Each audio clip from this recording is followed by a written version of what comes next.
Papaya বা পেঁপে কিন্তু আপনার ডাইজেশনের জন্য খুবই ভালো ধরা হয়। মূলত সার্ফেল কিছু কম্পোনেন্ট এবং প্রপার্টিসের জন্য এইটা আপনার পেটের জন্য বেস্ট। চলুন আমরা দেখে নিই কি কি কারণে পাপায়া আপনার পেটের জন্য খুবই ভালো। 1 নাম্বার, পাপেন এনজাইম। মূলত পেঁপেতে এক রকমের ডাইজেশন এনজাইম থাকে যাকে পাপেন এনজাইম বলে। এই এনজাইম মূলত ব্রেকডাউন করতে সাহায্য করে প্রোটিনকে ছোট ছোট প্রোটিন, তার মানে স্মলার প্রোটিন এবং অ্যামিনো অ্যাসিডে। এর জন্য এইটা ডাইজেস্ট করা ইজি এবং সহজে অ্যাবজর্ব করা যায় বডিতে। 2 নাম্বার, ফাইবার কন্টেন্ট। পেঁপে কিন্তু rich in digestive fibre content.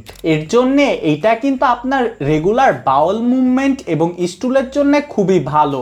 এটা আপনাকে কনস্টিপেশন থেকে বাঁচায়, যা আপনার ডাইজেশন সিস্টেমের জন্য অন্যতম প্রয়োজনীয় একটা জিনিস।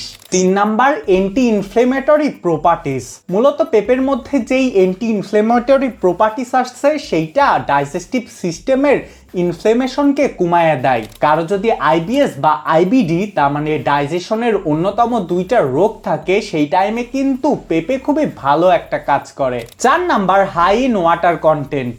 পেঁপেতে কিন্তু প্রচুর পরিমাণে পানি থাকে। এর জন্য এই ফলটা খেলে এইটা আপনার পেটকে সবসময় হাইড্রেটেড রাখে এবং এইড করে যে কোনো রকম ডাইজেশনে। 5 নাম্বার, রিচ ইন নিউট্রিয়েন্টস।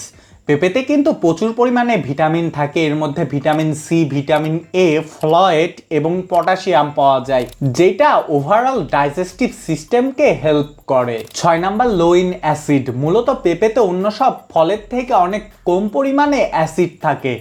এর ফলে এই জিনিসটা খাইলে আপনার কিন্তু কোনো রকমের অ্যাসিড রিফ্লাক্স হয় না বা গ্যাস হয় না। এর জন্য আপনার যদি ডাইজেশন সিস্টেমে সমস্যা থাকে, আপনি প্রতিদিন আপনার ডায়েটের সাথে পেঁপে অ্যাড করতে পারেন।